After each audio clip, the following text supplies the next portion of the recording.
Welcome back. A Fox 35 update this morning. An Altamonte Springs teenager now out of the hospital and home after he was struck by lightning. Yeah, Daniel Sharkey was doing yard work on Monday when he was knocked down. Fox 35's Marley Capper live with him this morning. Hi, Marley. So how is he doing? Good morning. Well, he's right here with me, and he's been saying he feels lucky to be alive. So, Daniel, why don't you go ahead and tell everybody, how are you doing? Well, I'm doing much better. I'm just very lucky to still be here. It was just a crazy series of events, and I'm just glad to still be here. Yeah, I feel lucky to be sitting on this couch talking with you this morning. So many questions for him, but first I just want to say that we're so thankful, one, that you're alive, that you're here. He has so many aspirations in life, and he's not letting this stop him, so I really want to highlight that too. But first, why don't you kind of walk us through what happened? We have the clothes that you were wearing. Yeah. You can see the hat here. Yeah, the burn marks. The burn marks. Straight through. I was mowing the neighbor's yard. I just cut grass in the summer, make some summer cash, and that's when it happened. The storm, it seemed reasonably far away. We have local lightning alarms that hadn't gone off yet at the local park, and then the next thing I know, I just wake up on the ground. I can't scream. I'm unable to scream. I can't move my arms and legs. I'm just kind of flopping around, and eventually, thankfully, the neighbors were able to find me very quickly. Talk about the pain that you were experiencing. Did you feel like it was like an electrocution? And what was going through your body? I mean, it was an electrocution by you know, right. That's what it physically was. But it's just almost impossible to describe.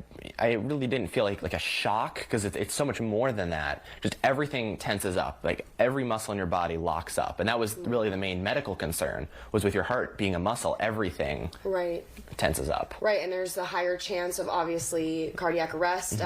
One of his friends that works for the Parks Department was here, and he was saying 17 fatalities a year in Florida.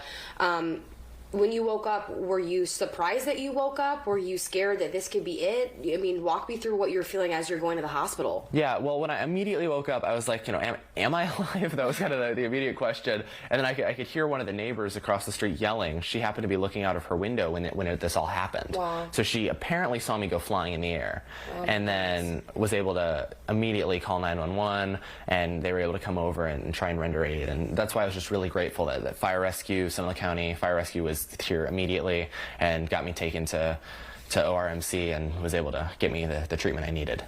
So you now want to educate people about lightning strikes, and we were just chatting. You were saying that scientifically you're more likely to be struck again. Is that correct? Yeah, that's what the cardiologists told me, which honestly I always thought was a myth, but apparently I'm more likely to get struck by lightning again, which it's just surprising. But it's important to stay safe, but you know, mitigate risk where you can. But you can think you're doing everything right, and it can still happen. And you want to become a firefighter, and we were just chatting about how you volunteer for the Parks Department, and this experience isn't stopping you from, one, what you want to do in the future, but it's also not stopping you from going outside and still enjoying life. Oh yeah, I'm a big avid hiker and all sorts of outdoor activities with my landscaping business, and just volunteering with the parks and all sorts of stuff outside. And again, there's just nothing you can do. You can think you're doing everything right and still get struck. Wow. So what would your message be maybe to people when they hear that there is lightning in the area, or they know a storm's coming, to take shelter, take cover? Yeah, just be careful and just try and mitigate risk where you can, but there's just always, it's just a roll of the dice. Last few seconds here, you know, I know your parents were emotional. This is obviously this has been an emotional process for everybody.